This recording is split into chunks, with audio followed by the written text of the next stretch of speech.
Imagine a civilization larger than ancient Egypt and Mesopotamia combined. A society of over 1 million people living in planned cities with straight streets, multi-story brick houses, indoor plumbing, and standardized weights and measures, all of it flourishing over 4,000 years ago. Now imagine that we still cannot read a single word they wrote. We do not know what they called themselves. We do not know the names of their kings, their gods, or their cities. We do not know, with any certainty, why they vanished. They left behind more archaeological sites than any other ancient civilization on Earth. And yet they remain, in the most fundamental sense, unknown. This is the story of the Indus Valley Civilization, the greatest mystery in the human past.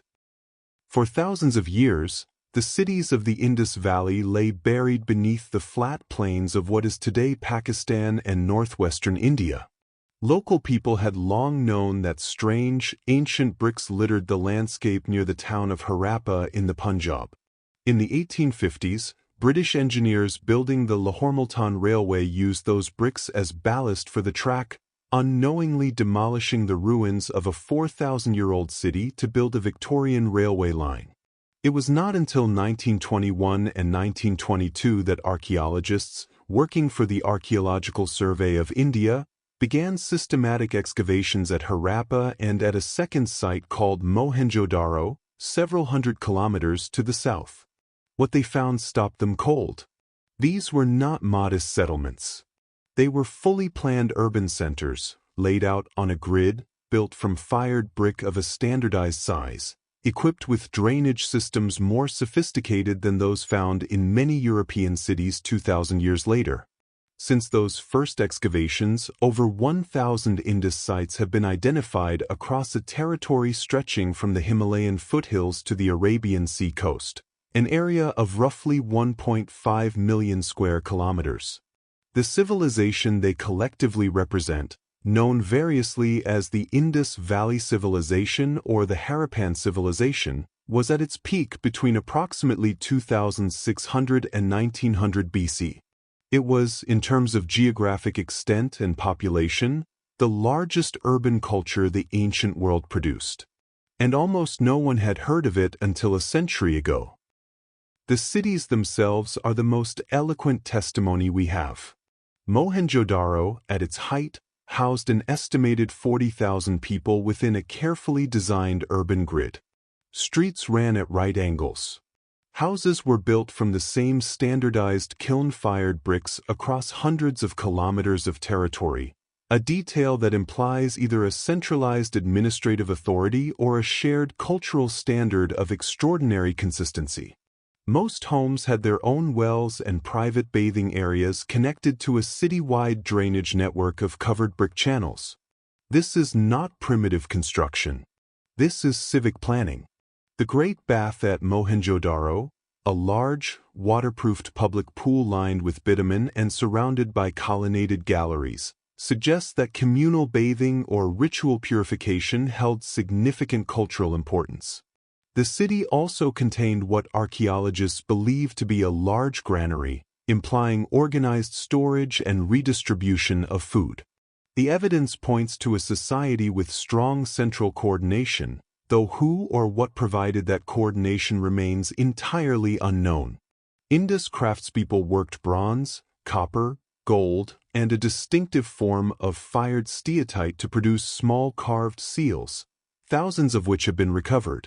These seals, typically about 2 centimeters square, are engraved with exquisite animal images: the humped bull, the rhinoceros, the elephant, and a mysterious composite creature that appears repeatedly and may have held religious significance.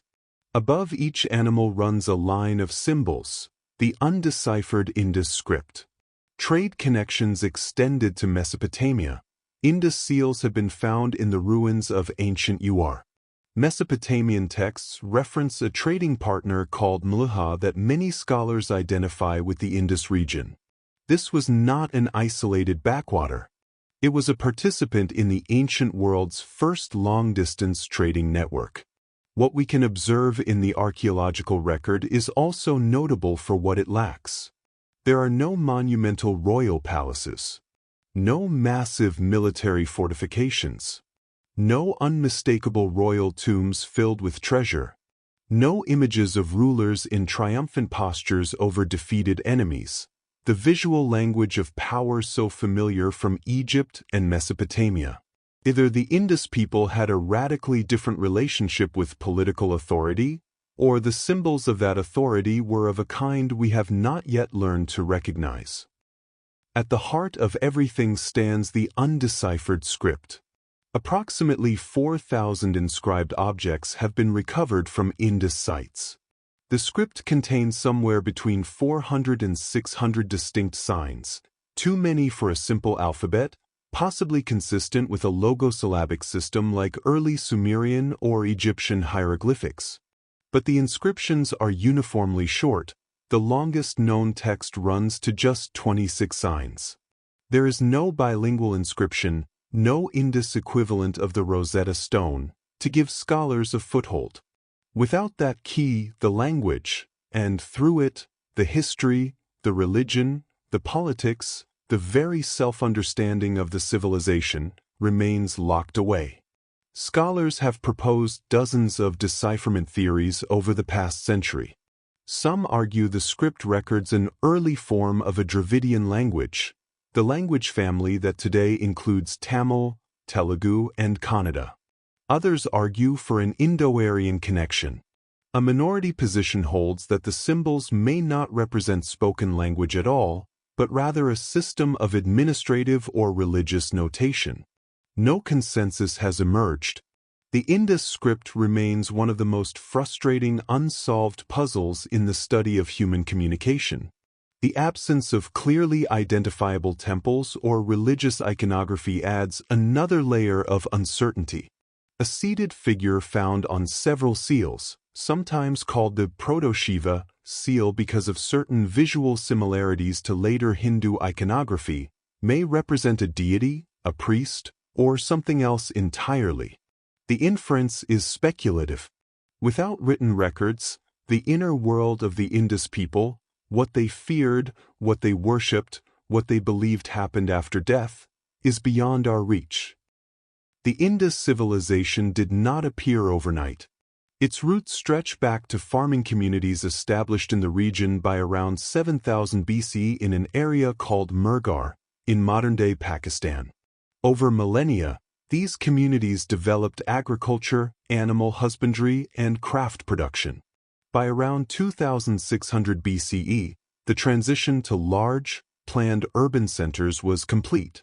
The civilization entered what archaeologists call its mature Harappan phase, the period of its greatest extent, population, and apparent prosperity. Then, beginning around 1900 BCE, the cities started to empty. Not all at once and not all in the same way. Mohenjo-Daro shows signs of declining civic maintenance, drains left unrepaired, streets encroached upon by informal construction, the careful order of earlier centuries giving way to something more chaotic. By 1700 BCE, the major urban centers were effectively abandoned. The population dispersed, moving eastward into the Gangetic Plain and northward into the foothills. The civilization did not explode. It dissolved. But here the theories multiply. The older explanation, that Indo-Aryan migrations or invasions destroyed the Harappan cities, has largely fallen out of favor among contemporary archaeologists. The skeletal evidence cited as proof of violent massacre at Mohenjo-Daro has been reanalyzed and found unconvincing as evidence of systematic violence. Current scholarship tends toward environmental explanations. Paleoclimatological data suggests that a prolonged weakening of the monsoon, beginning around 2000 BCE, drastically reduced the agricultural productivity of the Indus Plain. River systems appear to have shifted course during this period, disrupting the irrigation and transport networks on which urban life depended. The civilization may not have been conquered. It may have been dried out. But the honest answer is that we do not know.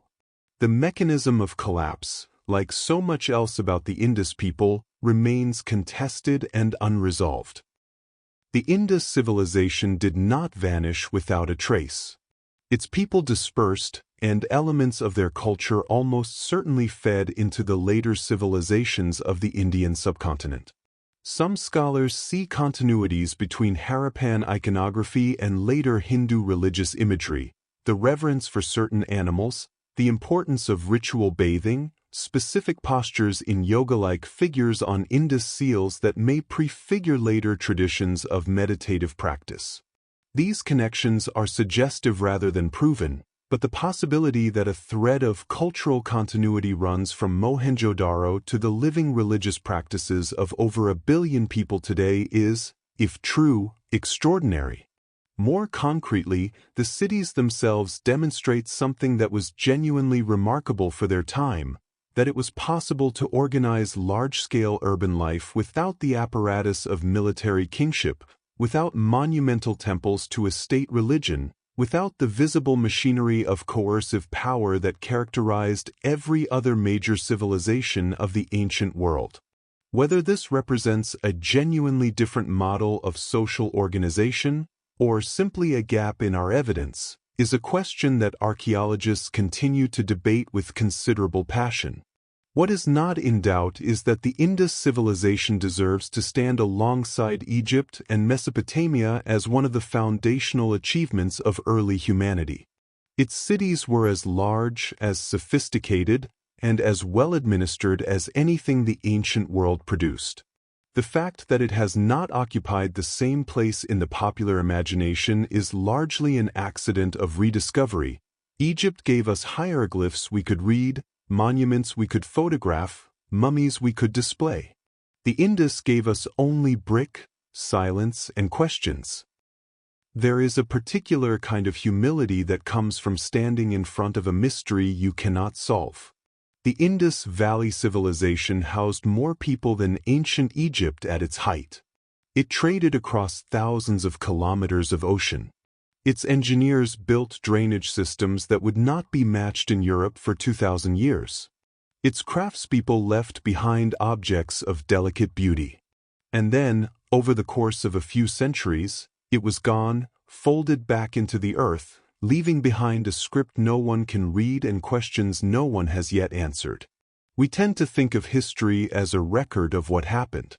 But the Indus civilization is a reminder that history is also an enormous archive of what we have lost, of civilizations that rose and fell, that built and created and thought and believed, whose inner lives are now as inaccessible to us as a conversation held in a room whose walls have long since crumbled. Somewhere beneath the soil of Pakistan and India, there are almost certainly more cities waiting to be found. More seals, more inscriptions, more clues. Perhaps, one day, someone will find the key to the script. Perhaps, one day, these people will finally be able to tell us who they were. Until then, they remain the great silence at the beginning of South Asian history. A civilization that built magnificently, traded widely, and vanished almost without explanation, reminding us that the human past is far larger, far stranger, and far less understood than we like to believe.